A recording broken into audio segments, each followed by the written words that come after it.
Ya, Assalamualaikum warahmatullahi wabarakatuh. Eh, Silakan mahasiswa atas nama Safina Nurrahman untuk mempresentasikan proposal tugas akhir dengan judul Formulasi Sosis Solo dengan jantung pisang dan saus carbonara sebagai isian. Mulai dari sekarang.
Oke, terima kasih Safina atas pemaparannya. Mudah-mudahan proposal TA ini bisa segera berlanjut ya ke pengerjaan TA-nya dan nanti TA-nya bisa selesai dengan lancar dan hasil dari TA ini bisa bermanfaat ya. Terima kasih.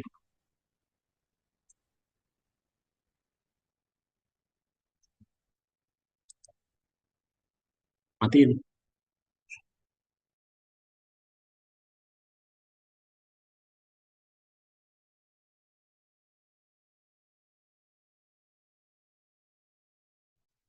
Oke, bismillahirrahmanirrahim. Assalamualaikum warahmatullahi wabarakatuh. Kali ini kita akan menjelaskan, kali ini kita akan mendengarkan pemaparan proposal tugas akhir atas nama mahasiswa Syifa Rufaidah dengan judul Uji Penerimaan Inovasi Sosis Solo dengan memanfaatkan jantung pisang dan saus carbonara sebagai isian.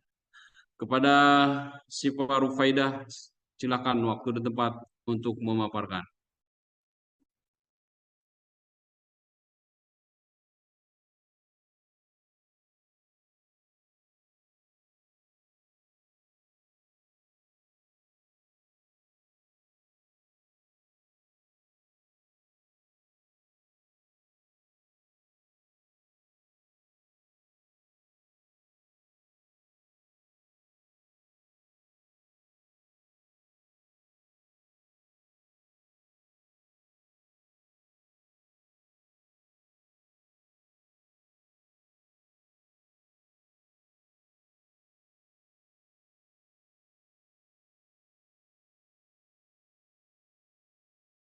Ini udah ke-record belum sih, Pak? Udah. Mana? Nggak ada lambang. Ya lanjut aja, Pak. Assalamualaikum warahmatullahi wabarakatuh. Perkenalkan, nama saya Syifa Rufaidah. Hari ini saya akan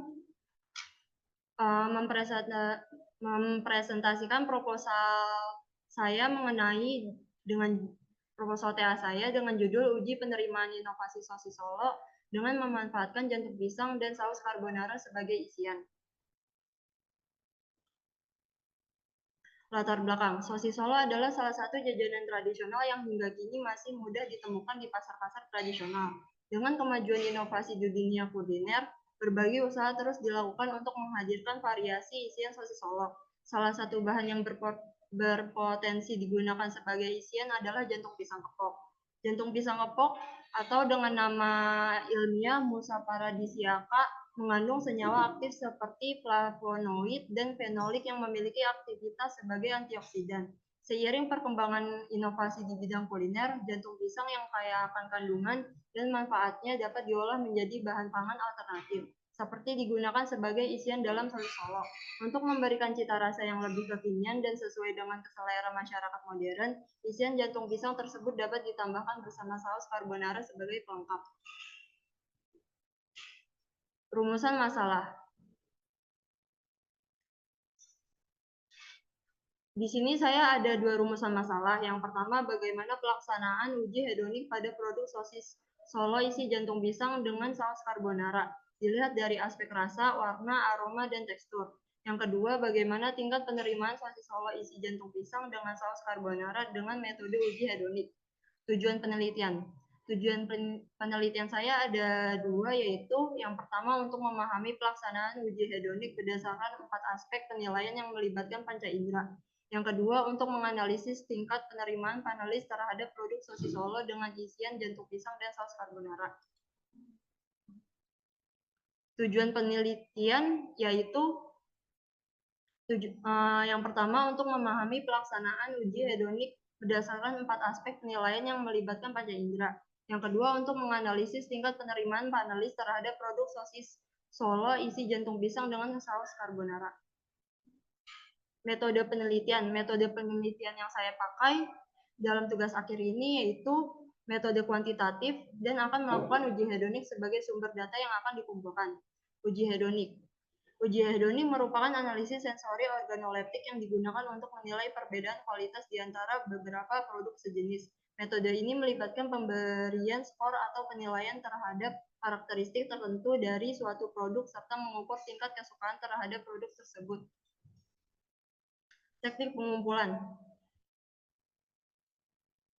Di sini saya ada 4 teknik pengumpulan. Yang pertama, observasi. Observasi yang saya lakukan yaitu saya mencoba beberapa produk sosis Solo yang ada di sekitaran rumah saya dengan merek yang berbeda untuk dibandingkan dengan produk sosis Solo buatan kami. Yang kedua, studi pustaka. Studi kepustakaan. Studi kepustakaan yang saya pakai yaitu berasal dari Google Scholar, jurnal, dan beberapa buku karya ilmiah. Yang ketiga, dokumentasi. Dokumentasi akan dilakukan pada saat uji hedonik bentuk dokumentasinya itu berbentuk foto, seperti dokumentasi foto bersama para panelis dan juga penulis. 4, kuesioner. Kuesioner yang saya gunakan itu dalam berbentuk kertas atau bisa dibilang tulisan dan dalam bentuk Google Form. Jadi saat sebelum mulai uji hedonik, para panelis akan disuruh untuk mengisi Google Form dulu untuk syarat-syarat menjadi panelis. Seperti contoh pertanyaannya itu, apakah panelis memiliki penyakit turunan seperti HT atau apakah panelis memiliki alergi terhadap suatu makanan, dan pada saat selesai uji hedonik akan dilakukan kuesioner juga dalam bentuk kertas untuk mengetahui tingkat kesukaan panelis. Seperti pertanyaannya itu seperti rasanya, dan untuk poin tertinggi itu 3, poin terendah itu 1. Kurang lebih seperti itu. Proses pelaksanaan uji hedonik. Yang pertama itu panelis melakukan absensi dan mengisi form persetujuan untuk berpartisipasi sebagai panelis. Yang kedua, panelis memasuki ruang uji hedonik dan mengambil tempat di lokasi yang telah disiapkan. Ketiga, panelis akan menerima 3 sampel secara acak di dalam ruang tertutup atau bilik khusus. Keempat, panelis mulai menilai sampel produk yang telah disediakan. Kelima, panelis yang telah menyelesaikan penelitian dapat berfoto bersama penulis sebagai bagian dari dokumentasi. Sekian presentasi dari saya. Terima kasih.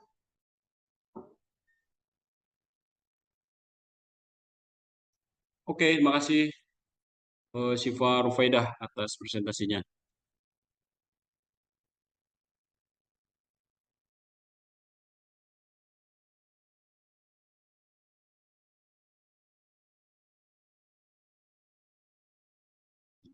Oke, selamat siang. Kali ini kita akan akan menyimak pemaparan proposal tugas akhir oleh mahasiswa Prodi Seni Kuliner atas nama Raihan Izzatunisa dengan judul tugas akhir analisis penjualan sosis Solo inovatif Solo Rasa, tren karakteristik konsumen dan dampak inovasi terhadap dinamika pasar. Silakan Raihan untuk memaparkan maksimal 5 menit ya, dimulai dari sekarang. Baik, terima kasih atas kesempatannya, Pak. Hari ini saya akan mempresentasikan analisis penjualan sosis Solo inovatif Solo Rasa dengan tren karakteristik konsumen dan dampak inovasi terhadap dinamika pasar.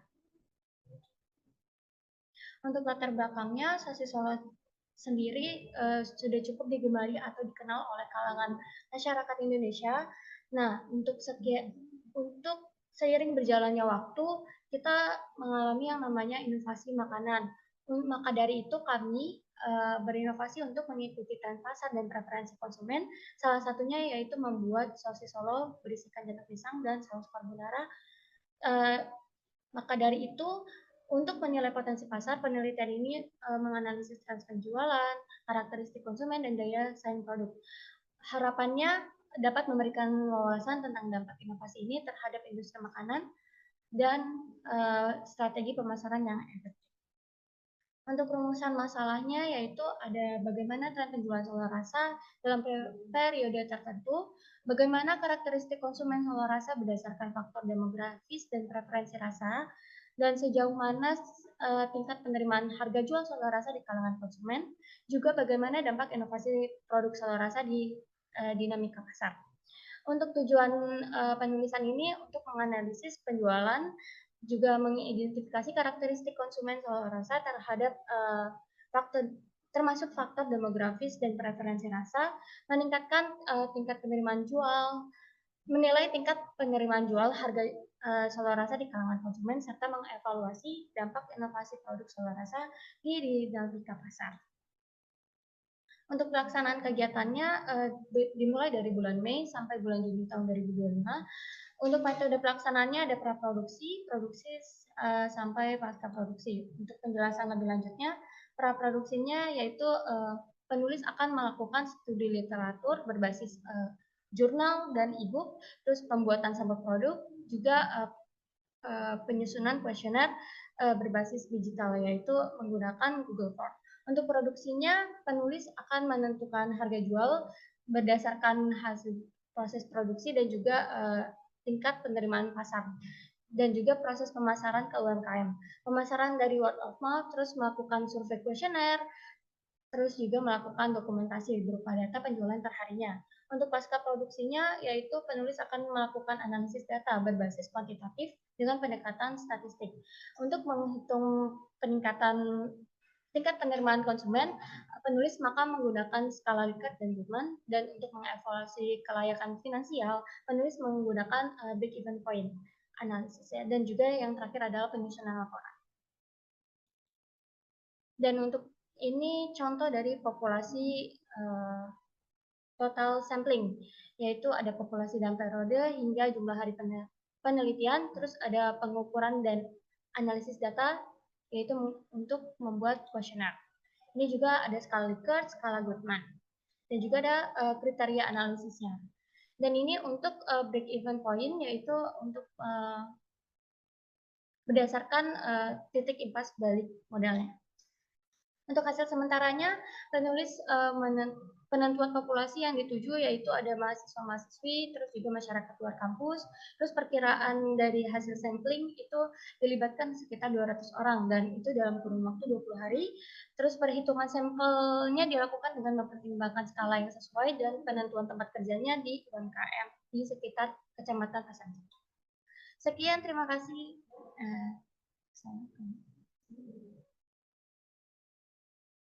Oke, Raihani. Terima kasih ya atas pemaparannya. Mudah-mudahan apa yang dikerjakan oleh Raihan sudah lancar ya, segera selesai dengan nilai yang memuaskan. Terima kasih.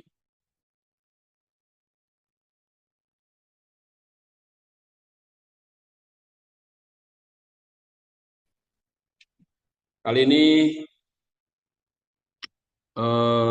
Saudari Nadirah Isa sebagai mahasiswa seni kuliner akan memaparkan proposal tugas akhir yang berjudul Strategi Pemasaran Sosis Solo dengan isian jantung pisang dan saus carbonara menggunakan media sosial Instagram. Silakan Nadirah Isa untuk memaparkan maksimal 5 menit ya, dimulai dari sekarang. Assalamualaikum warahmatullahi wabarakatuh. Sebelumnya, terima kasih kepada Pak Ridwan atas waktunya.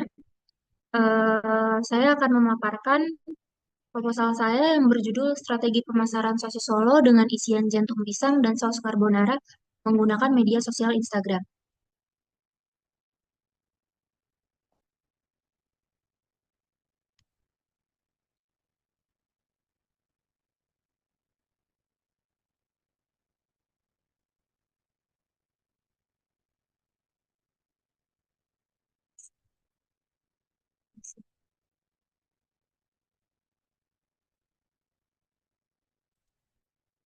Untuk latar belakangnya, sosis Solo merupakan salah satu jajanan tradisional yang masih mudah untuk dijumpai di pasar tradisional hingga saat ini. Dalam konteks bisnis yang semakin kompetitif, strategi pemasaran yang efektif sangat penting untuk keberlangsungan usaha. Di era digital saat ini, perkembangan teknologi informasi, terutama media sosial, telah mengubah cara interaksi dan komunikasi. Dengan populasi Indonesia yang besar dan jumlah pengguna aktif media sosial yang signifikan, platform seperti Instagram menjadi sarana yang efektif untuk memasarkan produk, terutama di sektor makanan dan minuman. Tidak hanya itu, kemasan produk juga memegang peranan penting dalam pemasaran. Kemasan produk berfungsi sebagai pelindung identitas merek. Kemasan yang menarik dapat mempengaruhi keputusan pembelian konsumen, terutama di platform visual seperti Instagram. Oleh karena itu, strategi promosi dan pemasaran melalui media sosial, khususnya Instagram, sangat penting untuk menilai penerimaan audiens terhadap produk inovasi baru seperti Solo Rasa. Selanjutnya ada rumusan masalah. Rumusan masalah dari penelitian sosis Solo isi jantung pisang dengan saus carbonara atau Solo Rasa adalah bagaimana penyusunan strategi pemasaran dan promosi Solo Rasa menggunakan media sosial Instagram. Selanjutnya, tujuan penelitian. Tujuan penelitian dari tugas akhir ini adalah untuk menjelaskan strategi pemasaran dan promosi Solo Rasa menggunakan media sosial Instagram. Pelaksanaan kegiatannya dimulai dari tahap praproduksi. Yang pertama, penulis melakukan riset menggunakan analisis SWOT, STP, dan AIDA. Yang kedua, membuat editorial plan, konten pilar, dan desain plan untuk logo dan kemasan. Yang kedua, masuk ke tahap produksi. Penulis mengupload satu persatu konten yang sudah direncanakan pada tahap praproduksi. Yang kedua, membuat desain logo dan kemasan menggunakan aplikasi Canva lalu diupload ke Instagram. Yang ketiga, tahap pasca produksi. Melakukan analisis konten dengan melihat insight yang didapat pada Instagram.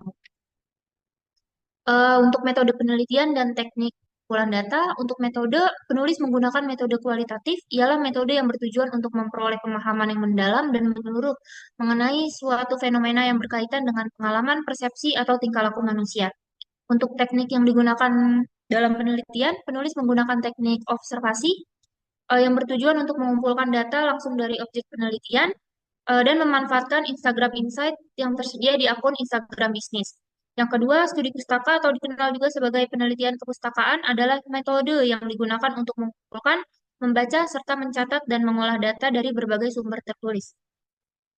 Hasil sementaranya, jenis konten yang akan dibuat oleh penulis nantinya akan ada konten edukasi, games, info mengenai pre-order, what they say, call to action, mitos, atau fakta. Yang kedua, jenis kemasan yang rencananya akan penulis gunakan adalah kemasan jenis plastik nilon yang biasa digunakan untuk frozen food. Yang ketiga, untuk desain logo dan kemasan, penulis masih mencari inspirasi mengenai desain tersebut. Untuk hambatannya, penulis kesulitan menarik followers untuk followers yang berminat dengan inovasi produk. Solusinya, penulis membuat konten kreatif untuk menarik audiens. Sekian presentasi dari saya. Terima kasih. Kurang lebihnya mohon maaf. Wassalamualaikum warahmatullahi wabarakatuh. Waalaikumsalam warahmatullahi wabarakatuh. Baik, terima kasih Nazirah Izzah atas pemaparannya ya. Mudah-mudahan eh, tugas akhirnya nanti diberikan kelancaran sampai selesai dan dapat nilai yang memuaskan. Terima kasih. Amin, terima kasih Pak.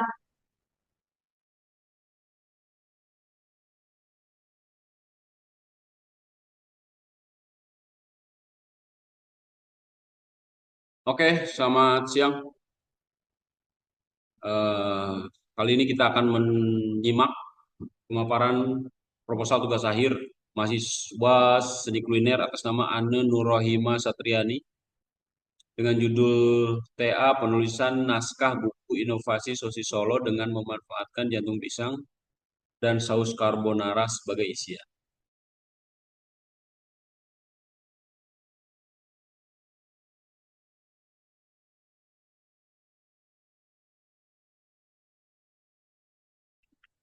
Oke, selamat siang. Kali ini kita akan menyimak eh, pemaparan proposal tugas akhir mahasiswa atas nama Ane Nurrohimah dari program studi seni kuliner. Silahkan Ane untuk memaparkan proposal tugas akhirnya dengan judul penulisan naskah buku inovasi sosis Solo dengan memanfaatkan jantung pisang dan saus carbonara sebagai isian. Dimulai dari sekarang maksimal 5 menit. Silakan. Baik, terima kasih untuk Pak Ridwan. Sebelumnya saya izin memaparkan PPT proposal tugas akhir saya yang berjudul penulisan naskah buku inovasi sosis Solo dengan memanfaatkan jantung pisang dan saus carbonara sebagai isiannya. Yang memiliki latar belakang permasalahan satu itu terbatasnya buku yang secara khusus membahas inovasi pangan berbasis bahan baku lokal di Indonesia. Lalu pemanfaatan jantung pisang dalam industri pangan masih terbatas dan kurangnya inovasi dalam penggabungan elemen lokal dan global dalam sebuah produk. Maka dari itu solusinya membuat penulisan naskah buku bertujuan untuk menyajikan kajian mengenai inovasi sosis Solo dengan penggunaan jantung pisang sebagai isian dengan saus carbonara. Identifikasi masalahnya itu terbatasnya buku tentang inovasi pangan berbasis bahan baku lokal di Indonesia, terutama yang membahas pengolahan bahan baku lokal menjadi produk inovatif dengan daya saing di pasar modern. Lalu terbatasnya juga pemanfaatan jantung pisang dalam industri pangan yang masih belum optimal. Dan peluang untuk menciptakan cita rasa yang lebih inovatif sesuai dengan tren kuliner modern. Rumusan masalahnya itu bagaimana proses penulisan naskah buku yang berjudul Inovasi Sosis Solo dengan memanfaatkan jantung pisang dan saus carbonara sebagai isian. Tujuan membuat naskah buku tersebut untuk menganalisis peran inovasi dalam pengembangan produk pangan berbasis bahan baku lokal serta menjelaskan potensi jantung pisang sebagai isian alternatif sosis Solo. Lalu buku ini juga menyusun formulasi dan proses pembuatan sosis Solo dengan isian jantung pisang dan saus carbonara serta mengidentifikasi peluang dan tantangan dalam pengembangan di pasar kuliner modern. Lalu dapat menjadi referensi bagi pelaku usaha, akademisi, dan masyarakat dalam menciptakan inovasi pangan yang lebih kreatif dan bernilai ekonomi tinggi. Tinjauan pusakanya ada naskah buku. Dalam kamus besar itu, naskah buku diartikan sebagai karangan yang masih dalam bentuk tulisan tangan. Lalu umumnya penulis mengirimkan naskah tersebut kepada editor penerbit untuk diperiksa dan dinilai kualitasnya. Jika mendapat persetujuan, naskah tersebut dapat diterbitkan dalam bentuk buku atau format publikasi lainnya. Lalu buku informasi itu adalah kumpulan kertas yang berisi informasi tercetak, disusun secara sistematis, dijilid, dan bagian luar diberi pelindung yang terbuat dari kertas tebal, karton, atau bahan lainnya. Buku informasi memiliki tujuan untuk memberikan pengetahuan baru kepada pembaca tentang topik tertentu. Selain itu, informasi juga dapat dijadikan sebagai bahan edukasi maupun referensi sebagai sumber acuan yang dapat diandalkan dalam mencari informasi yang dibutuhkan. Lalu inovasi pangan lokal merupakan sebuah proses pengembangan dan penerapan pengetahuan untuk menciptakan atau menyempurnakan produk, barang maupun jasa yang sudah ada sehingga menghasilkan nilai baru yang signifikan. Sosis Solo adalah suatu hidangan khas keraton yang memiliki bentuk menyerupai lumpia dengan isian suiran ayam. Lalu asal-usulnya itu menyebutkan bahwa makanan ini merupakan hasil kreativitas masyarakat yang ingin menerima makanan favorit orang Belanda pada masa itu. Lalu di sini ada jantung pisang. Jantung pisang merupakan bunga pisang berwarna merah tua keunguan. Di bagian dalamnya terdapat bakal buah pisang. Bunga yang satunya sering disepelekan bahkan dibuang karena dianggap mengganggu pertumbuhan buah pisang. Karena jantung pisang sering dianggap limbah yang murah. Jantung pisang memiliki kaya serat yang tinggi, rendah kalori, tinggi mineral penting seperti kalium, kalsium, dan zat besi. Oleh karena itu, bahan ini sangat baik untuk dikonsumsi sebagai alternatif makanan sehat, termasuk dalam isian sosis Solo berbasis nabati. Saus carbonara, yaitu saus khas yang bercita rasa gurih dan creamy ini mampu menciptakan perpaduan harmonis antara kelezatan tradisional dan sentuhan rasa internasional. Kehadiran bumbu ini menambah cita rasa yang khas dan disesuaikan dengan preferensi lidah masyarakat setempat. Metode pelaksanaan itu menggunakan metode pendekatan kualitatif yang menekankan pada deskripsi, interpretasi, dan pemahaman mendalam terhadap suatu fenomena, konsep, atau pengalaman manusia. Teknik pengumpulan data itu ada 4 macam, ada perencanaan, penelitian, desain buku, dan dokumentasi. Langkah kerja praproduksinya ini pada tahap persiapan dilakukan penentuan ide, gagasan, dan konsep awal tentang isi atau tema yang akan dibuat hingga berbentuk karya tugas akhirnya. Produksinya itu pada tahap produksi atau pelaksanaan kegiatan yang dilakukan mencakup pengembangan aktivitas dan alur cerita produk. Pada pasca praproduksi, pada tahap ini penulis akan menerbitkan naskah buku yang telah disusun. Terima kasih.